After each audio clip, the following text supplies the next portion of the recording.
السلام علیکم ورحمۃ اللہ وبرکاتہ۔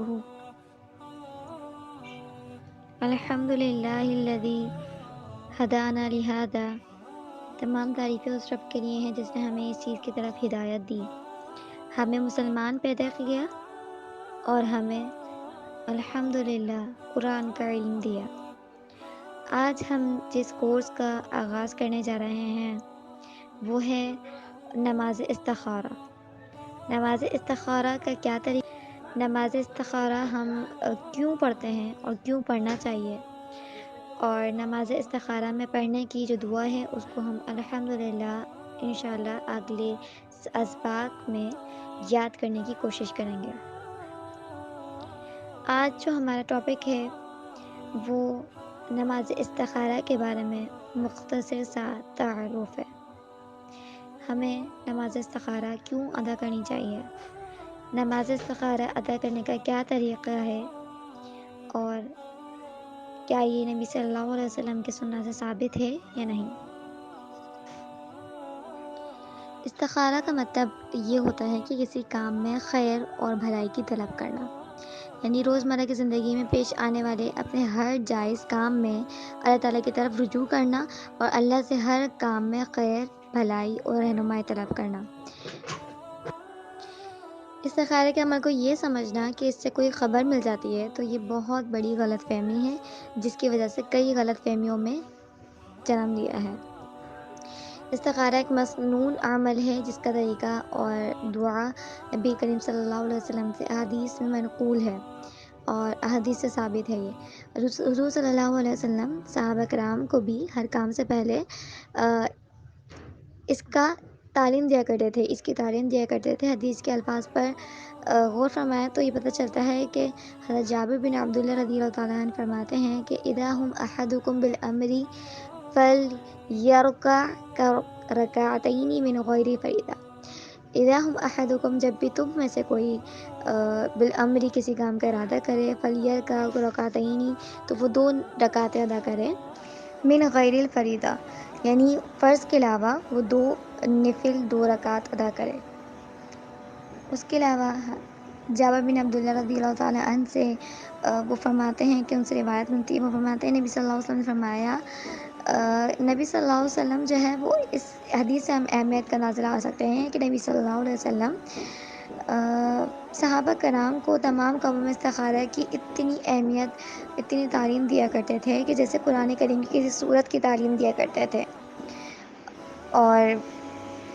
صحابہ کرام ہر کام میں اللہ سے مشورہ لیا کرتے تھے۔ ہم یہ جانیں گے کہ استخارہ اصل میں ہوتا کیا ہے۔ استخارہ ہم عام الفاظ میں دیکھیں تو استخارہ ہے اللہ تعالیٰ سے مشورہ لینا، اپنی درخواست استخارہ کی شکل میں اللہ کے سامنے پیش کرنا، اور اللہ تعالیٰ سے بڑھ کر کون رحیم و کریم ہے، اس کا کرم بے نظیر ہے اور علم کامل ہے اور قدرت بے عدیل ہے۔ اب جو صورت انسان کے حق میں مفید ہوگی اللہ تعالیٰ اس کی توفیق دے دے گا اسے اور اس کی طرف اس کی رہنمائی فرمائے گا۔ اب ہم یہ جانیں گے کہ استخارہ کا مسنون اور صحیح طریقہ کیا ہے۔ تو سنت کے مطابق جو ہے وہ استخارہ کا سیدھا طریقہ اور آسان طریقہ یہ ہے کہ دن رات میں کسی بھی وقت، بشرط یہ کہ وہ وقت ایسا نہ ہو جو مکروہ وقت ہو، یعنی کہ جس وقت میں ہمیں اجازت نہ دی گئی ہو سجدہ کرنے کی، اس کے علاوہ وقت ہو، 2 رکعت نفل ادا کریں۔ استخارے کی نیت سے 2 رکعت نفل ادا کریں۔ نیت یہ کریں کہ میرے کام میں جو بہتر ہو وہ کریں، اور میرے سامنے یہ معاملہ یا یہ مسئلہ ہے، اللہ تعالیٰ سے کہیں کہ میرے سامنے یہ معاملہ یا یہ مسئلہ ہے، اس میں جو راستہ میرے حق میں بہتر ہو اللہ تعالیٰ اس کا فیصلہ فرما دیں، اور سلام پھیر کر نماز کے بعد استخارہ کی وہ مسنون دعا مانگیں جو نبی کریم صلی اللہ علیہ وسلم نے تلقین فرمائی ہے۔ یہ بڑی عجیب دعا ہے، اور یہ کہ اتنی پیاری دعا ہے، اس کی گہرائی اتنی ہے کہ یہ دعا نبی صلی اللہ علیہ وسلم ہی مانگ سکتے ہیں، کہ کسی کی بس کی بات ہی نہیں ہے۔ کوئی گوشہ زندگی کے اس دعا میں نبی صلی اللہ علیہ وسلم نے چھوڑا ہی نہیں ہے، کوئی سا بھی ایک پہلو جو ہماری زندگی کا نہ آتا ہو وہ نبی صلی اللہ علیہ وسلم نے اس دعا میں نہ چھوڑا ہی نہیں ہے۔ اگر انسان ایڑی چوٹی کا زور بھی لگا لے تو بھی اس دعا کو نہیں کر سکتا، کہ ہمارے ذہن میں یہ بات نہیں آ سکتی جو نبی صلی اللہ علیہ وسلم نے ادا کی ہے۔ اور نبی صلی اللہ علیہ وسلم نے اس چیز کی تلقین کی ہے۔ اگر کسی کو یہ دعا یاد نہ ہو تو وہ کوئی کتاب لے کر یا دیکھ کر بھی پڑھ سکتا ہے، اور اگر عربی میں دعا مانگنے میں دقت ہو رہی ہو تو ساتھ ساتھ اردو میں بھی یہ دعا کے الفاظ جو ہے وہ دہراتا رہے، اور آسانی سے اس کو پھر یہ دعا یاد بھی ہو جائے گی پڑھتے پڑھتے، اور یہ کہ اسے یہ سمجھ بھی آئے گی کہ میں وہ اللہ تعالیٰ سے کیا مانگ رہا ہے۔ اور دعا کے جتنے الفاظ ہیں وہی مطلوب ہے کہ جو سنت سے ثابت ہے، اس کے علاوہ کوئی ایڈیشن اس میں نہ کی جائے۔ اب سوال یہ پیدا ہوتا ہے کہ استخارہ کتنی بار کیا جائے؟ تو اس کے بارے میں ایک حدیث ہے نبی صلی اللہ علیہ وسلم سے نبی صلی اللہ علیہ وسلم فرماتے ہیں کہ حضرت انس رضی اللہ عنہ سے روایت ہے کہ نبی صلی اللہ علیہ وسلم نے ان سے فرمایا، وہ فرماتے ہیں کہ نبی صلی اللہ علیہ وسلم نے مجھ سے فرمایا کہ جب تم کسی کام کا ارادہ کرو انس، تو اس کے بارے میں اللہ تعالیٰ سے 7 مرتبہ استخارہ کرو، پھر اس کے بعد اس کا نتیجہ دیکھو کہ کیا نکلتا ہے۔ تمہارے دل میں کچھ بھی جو بھی بات آئے، اس خیر جو بھی بات آئے خیر کیا ہے، تو یہ ہے کہ تمہارے دل میں دیکھو کہ تمہارے دل میں جو کچھ ڈالا جا رہا ہے تعالیٰ کی طرف سے، یعنی استخارے کے نتیجے میں اللہ کی جانب سے جو چیز القاء کر دی جائے، یعنی کہ دل میں الہام کر دی جائے، ڈال دی جائے، تو اسی کو اختیار کرو، تمہارے لیے وہی بہتر ہوگا۔ تو بہتر یہ ہے کہ استخارہ 3 سے 7 دن تک پابندی کے ساتھ کیا جائے اور ریگولر کیا جائے۔ اگر اس کے بعد بھی دل جو ہے وہ شک میں ہو تو استخارے کا عمل مسلسل جاری رکھا جائے جب تک کسی ایک طرف رجحان نہ ہو جائے، کوئی عملی اقدام نہ کرے۔ اس موقع پر اتنی بات سمجھنی ضروری ہے کہ استخارہ کے لیے کوئی مدت معتین نہیں ہے۔ حضرت عمر فاروق رضی اللہ تعالیٰ عنہ جو ہیں وہ 1 ماہ تک استخارہ کیا تھا۔ انہوں نے ایک حدیث سے ثابت ہے کہ انہوں نے ایک ماہ تک استخارہ کیا، اور 1 ماہ کے بعد بھی آپ کو شرح صدر ہو گیا تو آپ نے اس کو استخارے کو روک دیا، اور اس 1 ماہ تک بھی نہیں ہوتا، سمجھ نہیں آتا کہ کیا کرنا چاہیے، تو پھر اس کے بعد بھی کرتے رہتے ہیں مسلسل وہ دعا۔ استخارہ کا مطلب یہ ہے کہ اللہ تعالیٰ سے دعائے خیر کرتا رہے۔ استخارہ کرنے کے بعد ندامت نہیں ہوتی، اور یہ مشورہ کرنا اللہ تعالیٰ سے مشورہ کرنا ہے، کیونکہ مشورہ تو دوستوں سے ہوتا ہے، اور استخارہ جو ہے وہ سنت عمل ہے۔ اس کی دعا مشہور ہے، اور اس کے پڑھ لینے سے 7 روز کے اندر اندر قلب میں ایک رجحان پیدا ہوتا ہے، اور یہ خواب میں کچھ نظر آ جانا، یہ قلبی رجحان، یہ جو ہے خواب میں نظر آ جانا، یہ کسی شریعت سے ثابت نہیں ہے۔ یہ قلبی رجحان ہو جانا کہ ضرور یہ کہ ہمیں ضرور ہی ایسا ہی کرنا پڑے گا، یا میرا دل کرتا ہے کہ میں یہی کر لوں، اور یہ جو دوسروں سے استخارہ کرایا کرتے ہیں، یہ کچھ ایسی بات نہیں ہے، کسی سنت سے ثابت نہیں ہے، کوئی ایسا ہمیں نہیں ملتا کہ کسی نے کروایا ہو۔ اور بعض لوگوں نے یہ عملیات مقرر کر لیے ہیں کہ دائیں طرف یا بائیں طرف گردن پھیرنا، یہ سب غلط کام ہے۔ ہاں، دوسروں سے کرا لینا گناہ تو نہیں ہے، لیکن اس دعا کے الفاظ ہی ایسے ہیں کہ خود کرنا چاہیے۔ اچھا، اب ایک بات ہمارے سامنے یہ آتی ہے کہ استخارہ کا نتیجہ اور مقبول استخارہ ہمارا قبول کر لیا گیا یا نہیں، یعنی اللہ تعالیٰ تک مطلب صحیح ہم نے کیا یا نہیں، تو یہ ہمیں رہنمائی کیسے ملے گی یہ صحیح ہے یا نہیں؟ تو حضرت تھانوی رحمۃ اللہ فرماتے ہیں کہ استخارہ کا صرف اتنا اثر ہوتا ہے کہ جس کام میں تردد اور یعنی شک میں ہمارا دل ہوتا ہے کہ ہم یوں کرنا چاہیے یا یوں کرنا چاہیے، یا یہ کرنا بہتر ہے یا یہ نہیں، تو استخارے کے مصنون عمل سے وہ 2 طرح کے فائدے ہوتے ہیں۔ دل کا کسی ایک بات پر مطمئن ہو جانا کہ دونوں باتوں میں سے جو ہم تذبذب کا شکار ہوتے ہیں، شک میں مبتلا ہوتے ہیں، تو دونوں میں سے کوئی ایک کنڈیشن پر ہمارا دل مطمئن ہو جاتا ہے، ہم سیٹسفائی ہو جاتے ہیں کہ ہاں ہمیں یہ کرنا چاہیے۔ اور دوسرا یہ کہ اس کام میں مصلحت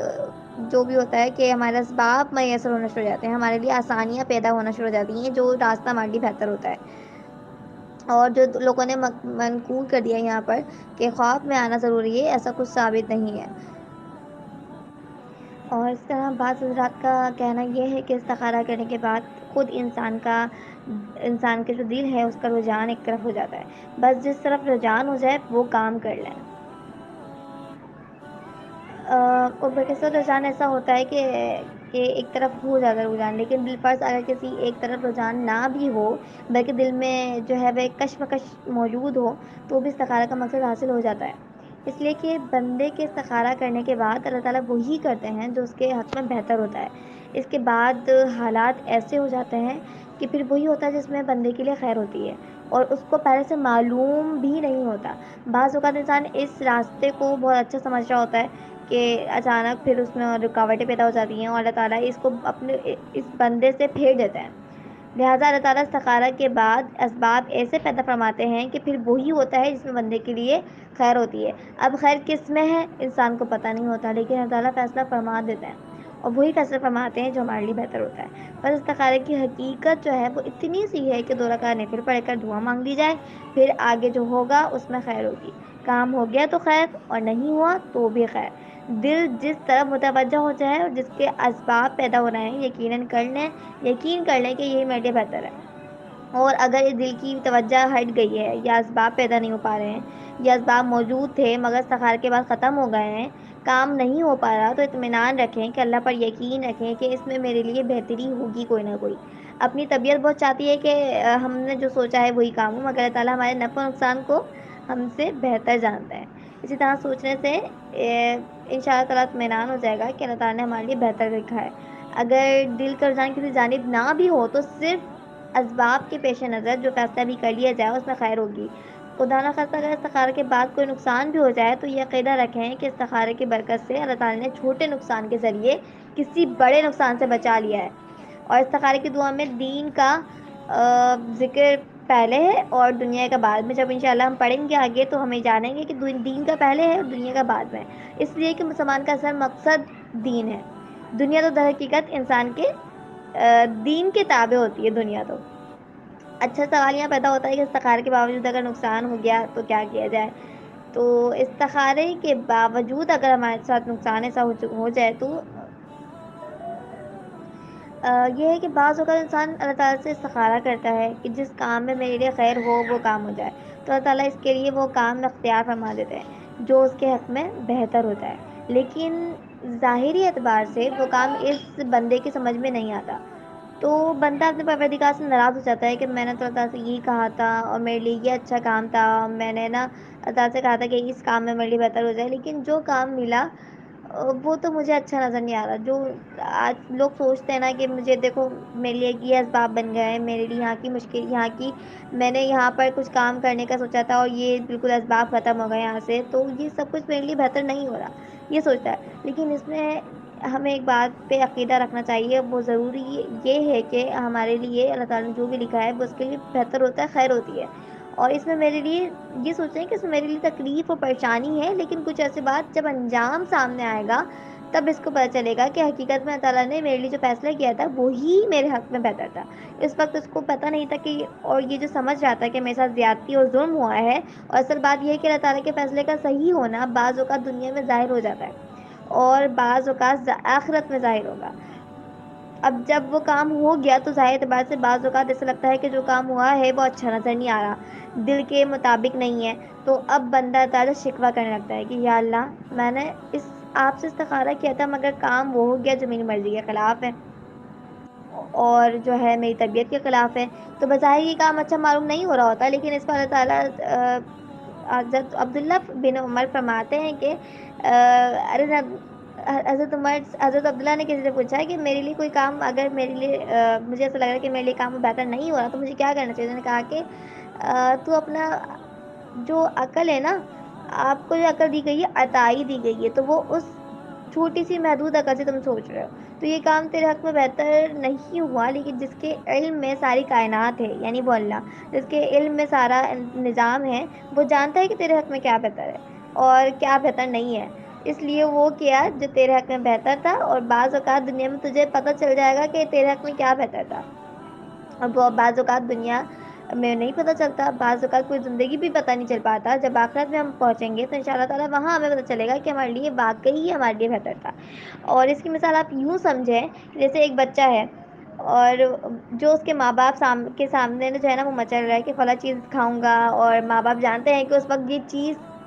کھانا بچے کے لیے کتنا نقصان دہ ثابت ہو سکتا ہے، چنانچہ ماں باپ جو ہے وہ بچوں کو وہ چیز نہیں دیتے جو اس کے لیے نقصان دہ ہوتی ہے۔ اب بچہ اپنی نادانی کی وجہ سے یہ سمجھتا ہے کہ میرے ماں باپ نے جو ہے وہ مجھ پہ کیا کیا، ظلم کیا، اور جو چیز مانگ رہا تھا وہ مجھے نہیں دی، اور اس کے بدلے میں مجھے کڑوی کڑوی دوا کھلا رہے ہیں۔ اب وہ بچہ اس دوا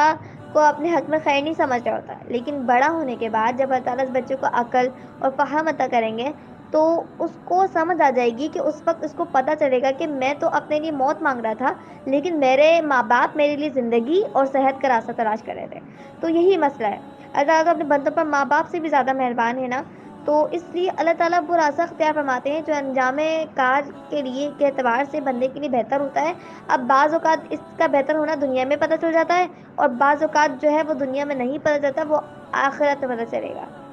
اور یہ کمزور انسان جو ہے کس طرح اپنی محدود عقل سے اللہ تعالیٰ کے فیصلوں کا ادراک کر سکتا ہے کہ اللہ تعالیٰ تو اتنا زیادہ عظیم ہے نا، وہ تو جانتا ہے کہ کیا کرنا چاہیے، کیا بہتر ہے کس بندے کے لیے، اور وہی جانتے ہیں کہ اس بندے کے حق میں کیا بہتر ہے۔ انسان صرف ظاہر میں چند چیزوں کو دیکھ کر اللہ تعالیٰ سے شکوہ کرنے لگتا ہے اور اللہ تعالیٰ کے فیصلوں کو برا ماننے لگتا ہے، لیکن در حقیقت یہ ہے کہ اللہ تعالیٰ سے بہتر کوئی فیصلہ نہیں کر سکتا کہ کس کے حق میں کیا ہے اور کب بہتر ہے۔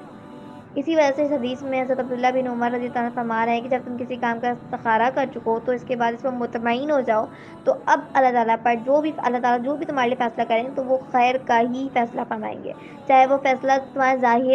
ظاہری اعتبار سے تمہیں جو ہے وہ اچھا نظر نہیں آ رہا ہو، لیکن انجام کے اعتبار سے وہ تمہارے لیے بہتر ہوگا، اور پھر اس کا بہتر ہونا یا دنیا میں معلوم ہو جائے گا یا پھر آخرت میں معلوم ہو جائے گا، اور اللہ تعالیٰ نے جو فیصلہ کیا تھا وہی میرے حق میں بہتر تھا، کہ تمہیں بار بار چل جائے گا۔ کچھ باتیں اور ہیں انشاءاللہ تعالیٰ، وہ ہم نیکسٹ ٹاپک پہ انشاءاللہ دیکھیں گے کہ استخارہ کے بارے میں ہمارے کیا غلط فہمیاں ہمیں ملی ہوئی ہیں، تو انشاءاللہ پھر جانیں گے۔ السلام علیکم۔